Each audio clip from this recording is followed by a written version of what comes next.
We are ready. No deal Brexit plans unveiled to make Britain free trade powerhouse. Details of the trade bill and customs bill are due to be revealed as America's top trade official Wilbur Ross said he is optimistic about a deal with Britain. The vital building blocks to Britain's success after leaving the EU also came a day after the Prime Minister told the CBI that Brexit offers a bright future. She said, "We will get the best Brexit deal for our country, guaranteeing the greatest possible access to European markets, boosting free trade across the world, and delivering control over our borders, laws, and money." Meanwhile, the U.S. Secretary of Commerce Mr. Ross heralded the prospect of a successful free trade deal with Britain at the same conference. He was optimistic that a free trade deal could be done quickly with Britain. He told the CBI, given the good relationship between the two countries and assuming that the scoping exercise turns out to be fruitful, and further assuming that there are no big landmines in the exit agreement between the UK and the EC, then it shouldn't take terribly long. "We are trying to redo NAFTA, North America Free Trade Agreement, in less than a year. That's a very much more complicated situation even than we would have with the UK. It really depends on the parties." Secretary Ross played down Remainer scaremongering that a so-called cliff-edge Brexit could stop airlines flying between UK and US airports, saying that a new open skies arrangement should be achievable pretty quickly. The CBI has been accused of being one of the leading voices for Remain since the historic Leave vote in the referendum. However, CBI Director General Carolyn Fairburn was positive about Brexit after hearing the Prime Minister.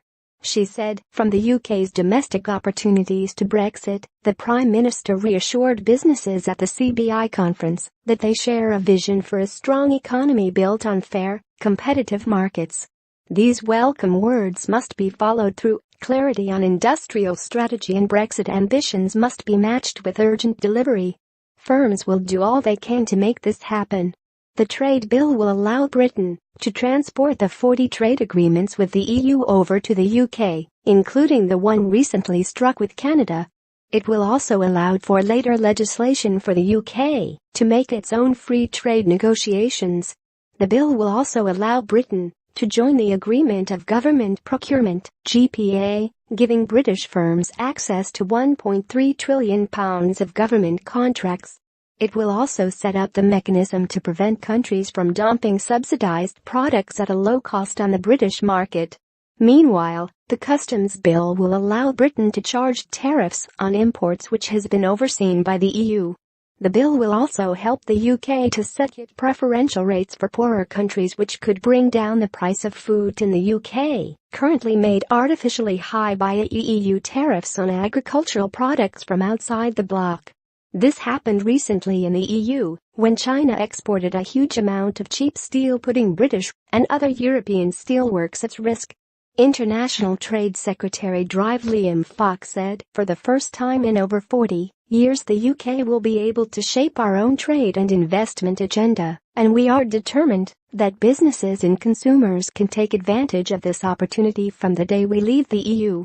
We are getting on with delivering a successful Brexit that strengthens our existing trade relationships while opening up access to new and exciting markets across the world."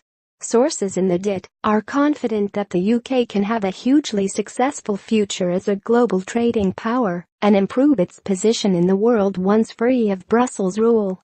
Countries from the rest of the world are said to be queuing up to make free trade agreements with the UK, which is seen as one of the most dynamic economies in the world and is the fifth biggest single market.